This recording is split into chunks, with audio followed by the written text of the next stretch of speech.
Welcome to this special edition of the Sprint Car Unlimited 90 at 9. Instead of our normal 2 to 3 minute video that we do every day, I'm posting an interview I did this week with Danny Dietrich. The focus will be his 150 wins and tenure with Gary Kauffman, and also his recent foray into the promoting game. It's something different on a Friday, so sit back and enjoy. Joining us on Zoom here is Danny Dietrich, and he has a busy week, more than normal. Danny, how you doing? Not too bad yourself. Uh, Bears lost last night. That's never good. Yeah, and Yankees lost, but that is good. So, well, that doesn't affect me, but we have a little wager on the Jets tonight. I'm rolling heavy with the Jets tonight, so we'll see if Yeah, that works out. yeah. I don't know if I'd take the Jets, but anyway. But last week, Baps Motor Speedway, you got the win. Kevin Gobrecht class. It was your 150th win with Gary Kauffman, and I think what stands out the most to me, as you've been around this sport a long time, you guys have been together forever. It seems like, and I think probably other than maybe Donnie Schatz, you might be the longest tenured team in the country. Yeah, there's not that many people. I can tell you that. I was telling my brother the other day. I think there's like four drivers out there that have been with teams for a long time. I can't. I was thinking about it the other day. I can't remember who the other two were. Donnie was one of them, but um, there's not many guys that have been with a team more than 10 years at all. How long have you guys been together? We started our first year together in 2010, so we're technically completing our 15th season. How do you guys make this work? What has been the key to, because you've had ups, you've had downs, you've had great seasons, you've had bad seasons. How do you guys kind of make this owner driver partnership work to where you're able to stay together and at the end of the day, you're still friends? I mean, a lot of love, a lot of grit, a lot of trust the process. Hey, Gary has a lot of trust in me to run a race team correctly, to not overspend, to make sure we're not we're getting essentially kind of the most out of our sponsors, but not using those sponsors up. And just doing good business. He's kind of just turned everything over to me as far as everything. Like he's the owner, he pays the bills, but he knows after all this time that he can trust myself, and whether it be crew chiefs or not crew chiefs, but crew guys, or going on the road somewhere, or just getting the bills. Make sure there's money in the bank and get the bills paid. You mentioned a word there, trust. And do you think that was always there, or do you feel you needed to earn that? And then in turn, that's what's led to this long relationship. I mean, I think trust is always earned. I think he's always trusted me, but there's levels of trust, obviously. And I'd say this: the older I get, probably the more he trusts me. I would hope so. And I don't think there's any situation where either one of us don't trust the other person. So um, he's not going to leave me high and dry. I'm not going to leave him high and dry. And we're going to make sure that we take care of each other, whether it be making one person happy with this or that, or making sure the bills are paid here or there. Just we always find a way to get us the race team taken care of. And if for some reason we get myself in a bind, then he's there to back me up. So this weekend, going to shift to you're kind of getting into this promoting game a little bit, and you're heavily involved with the show, the Dirty Jersey finale at Bridgeport Motorsports Park this week. Yeah. Why? Well, I mean, don't you have enough on your plate? You have used parts race The warehouse. timing, honestly, I have a lot going on. I always sit here and say, actually, I always say, I get to October where things really slow down. And I said that earlier this year I'm not sure who it was. I even said it to maybe Jake or I don't know, but I'm like, yeah, October is a good month. Things slow down. And then as soon as I said that, um, we took a wild ride. You just things completely went the other way, and this October seems like it's going to be the busiest October and by far the busiest November. I had to cancel my I guess it's a racers roundtable at the EMMR because I'm like, oh, November is a pretty good month, and then it turns out it's not. Um, there's just so much going on that you don't realize that you're busier in the off season nowadays. I feel like than you are during the racing season, and in turn, we got some things. Um, kind of the wheels are turning on some things we want to do to get better for next year. Um, I'm ready to get away. I'm ready for vacation. The Doug Rose thing, Doug, was only going to have that one race there this year, and when it got rained out, there wasn't even going to be a race. So I felt it was important not to lose this date. I've gotten to the point where I see a huge change at Bridgeport where for the better. I think when he redid this track to the I don't know what you want to call this, the 3/8 mile, whatever, the high bank 3/8 mile. Mm-hmm. I felt like the track at first really it created slide jobs, but the racing really wasn't that good. It was just a slide job and a crossover. And it was just everything was predictable, and I felt like the last couple of years, 3 years, he's really gotten that track nice. They've really done a great job with getting people in the stands. The racing surface for us has put on better races. And I didn't want to see him lose the date. I thought this time of the year is pretty good. I'd rather, Jeremy, I think everybody can agree, I'd rather race this coming weekend with 60-degree weather than try and shoot for a February date at Lincoln and race in 45-degree weather and having to get our stuff ready here in Pennsylvania. I'd love to just leave our stuff in Florida and race, and we might this year. But, just I didn't understand why we shouldn't focus maybe racing later in the year than more so than we already do. Like it'd be nice to just continue into November a little bit more so than starting in March, and I didn't want to see him lose the date. So I jumped on. I knew he wasn't very profitable the last couple of years, and he wasn't going to do it again. So I said, well, let me help you. I felt like I had a good fan base. I can reach a lot of people. I have some good promoting ideas. I thought I did, and just connections, so far it's working out. Just need the crowd to show up on Saturday is the most important thing, and then I want to build it. I would like to see, as long as Doug wants to keep going with me, I'd like to just build this thing up a little bit. No, I think it's a variety. I'm a guy, I can see you doing the same thing, getting sick of the same old thing. This is some Yeah. variety. I like the move. I like the move down to Bridgeport. Uh, is it some sleepless nights getting into the promoting game a little bit? Because again, not only are you adding something to your plate, you're going to be looking in the stands, Yeah. more than normal.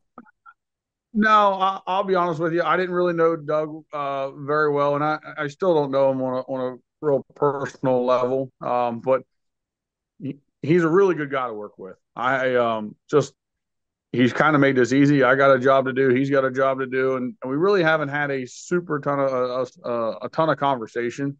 Um, we put our heads down. He had things he wanted to do. I had things that I wanted to do. There's things that had to be done my way, or I'm out. There wasn't many. It was 2 or 3 things. But just start at 3 o'clock. It's November. Start at 3. No 4, 5, 6 o'clock adjustable times. It's 3 o'clock. It's going to be 61 degrees. It's not going to take long for that sun to go down and get cold.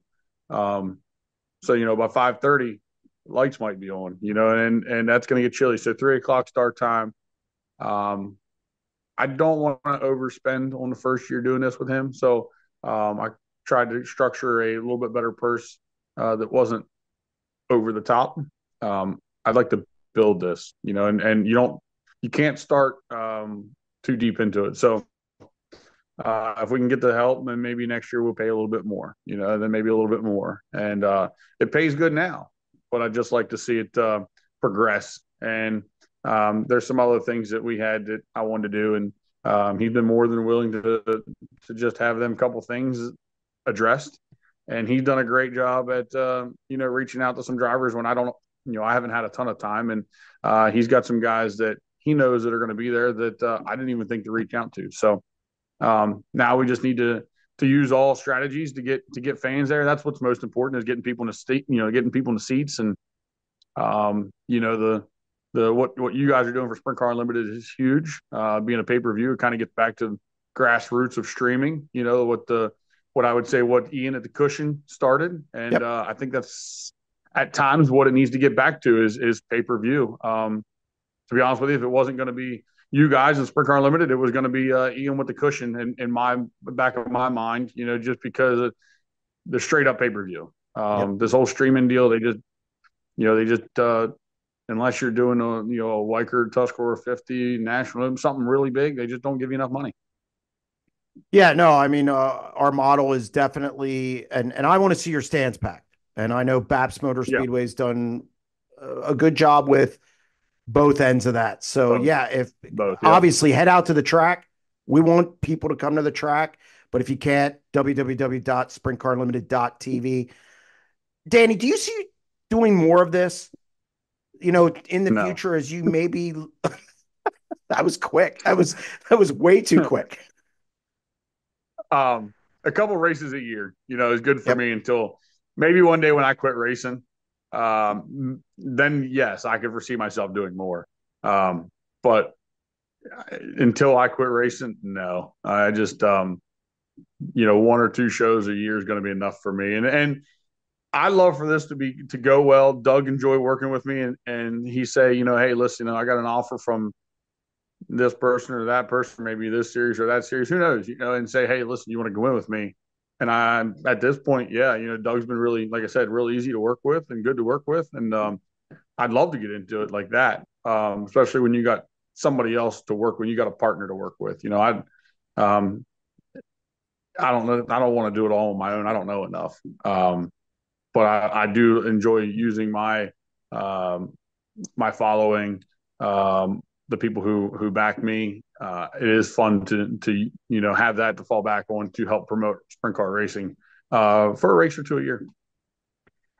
How long are you going to do this? You and I have talked a number, and you said 35, and then you change it, and then it's how long are you going to do this?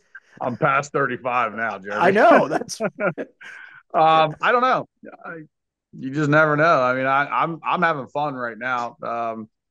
We had a stressful middle of summer where we didn't qualify for more races. I feel like than maybe ever. Yeah, this might be this year might have topped the most races I didn't qualify for because of just stupid stuff. But part of it's just as I get older, if something happens in a heat race or we get buried because we aren't time trialing good, it's easy for me just to load up. It's why wouldn't you? I'm getting old enough to the point where I really don't have anything to prove. I really don't. We win. This is my 15th year with Gary. We got 150 wins. I've averaged 10 races, 10 wins a year. And the first year, a couple of years, we didn't win much. So, we really, in my mind, I really don't have anything more to prove. If we have a bad start to the night, then racing's too expensive just to spend it on lapping out an engine or burning off tires. So um, I've changed my motto a little bit, and Gary's started to be okay with that. And I'm always learning. It's the fun part. You're always learning what to do here or what to do there, and um, as far as long as I can keep having fun and our race team's still successful, and Gary wants to do this, then um, I don't know. I mean, maybe it went from 35 to 45, or who knows? I don't know. I don't have a good answer for that. Okay, I got to. The tough question is, why can't you qualify? What the hell's going on? I can't answer that. You I race have my well. and I have my reasons for why we don't qualify, but I'm not going to air them out. Just we're working on it. That's one of the big things that we're working on this off season, and it's already started. We've already got the ball rolling. Um, we've changed the way we've decided to do some things. Anybody that knows me, myself, I've always been somebody who is very, very, very, very loyal to anybody who has supported me Yep. over the years. Um, I've stuck with most companies for a long, long time. And as I get a little bit older here, and the economy changes, we're starting to kind of realize we can't always do that. We may need to change our ways of doing things. So we are going to be working with some other companies this year to try and better our program in multiple different aspects. And we'll see how it goes next year. I think we'll know probably the first couple of races of the year down south. Well, don't sacrifice the racing part. You do that well. Yeah, and I don't think we will. We just got to get timed in better. I mean, Saturday's a perfect example. Brent Marks is probably, I mean, the last month he's probably been the hottest driver in the country. Him and Uh, him and Kofoid. yeah. So Saturday we were able to time trial good. Started next to Brent in the heat race. Was able to fend him off and win the heat race from third. And I know we're good at BAPS, but so's he. I know how good Brent is at BAPS. Trust me, I've raced with him all the time. 2 years ago, me and him swept BAPS wins all year. I think they had 7, and I think I had 3 wins, and Brent had 4 or something like that. But we if we can time trial good, I don't think racing will be an issue. I think we're pretty good and pretty smart, smart enough, me and Jake, to get anything we have to race really well. So, state of this sport, there's a lot of change. Um, I know I told somebody I won't be writing so much about drivers switching seats as the economics with high limit, World of Outlaws, the shifting, the pick and choose. I always hear, I get this all the time. Why have you never been with a series? Why have you never went that route? Uh, I just don't think it's some. I mean, I think it's different. Brent said it recently. It's different in Pennsylvania if you live in Pennsylvania as opposed to Indianapolis, as far as Yeah, running a series. Is that kind of, you just like doing your own thing? I mean, obviously, I think people forget you have, Racers Used Parts Warehouse. yeah. It's a I real mean, the business, phone, guys. It's a real the business. yeah, I mean, the phone's ringing right now. I hope Bill gets it. Um, but just busy. Just people don't realize how. I mean, a lot of race teams know how busy we are here. People are showing up, and there's multiple parties or multiple race teams here purchasing parts. Now, this is the time of year where we're not real busy, but with customers walking in the door, but we're very busy with building inventory. I try and get my inventory built up here at the parts store while companies are slow. Kind of fill that void for them a little bit, as well as make sure I have the parts that we need to supply our customers here going into the build season. Just being busy here, um, like sleeping in my own bed most of the time. I mean, we spend a lot of time on the road, more so than people think. Between going to Florida or New York or Ohio or Iowa or Yeah. wherever. If you look at our schedule, once we head out like this past year, once we headed to Knoxville, or once we got to May, we were gone a good bit. Um, we missed a bunch of races at the Grove, and even more here around here. So I just don't have a desire to go where I'm on the road having to fly every week home if I want to come home. I just can't do it. My brother still needs help here, and just doesn't have I don't have a big desire to do it. Do I think it would be fun to do it 1 year before I quit? Yes.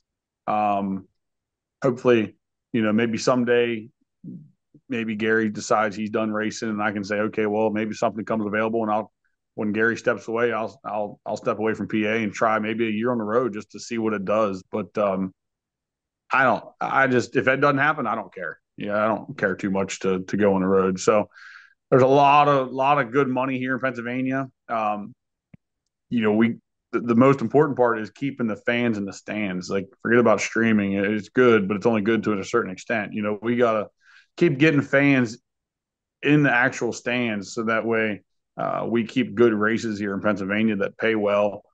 Keep guys like myself here, Anthony here.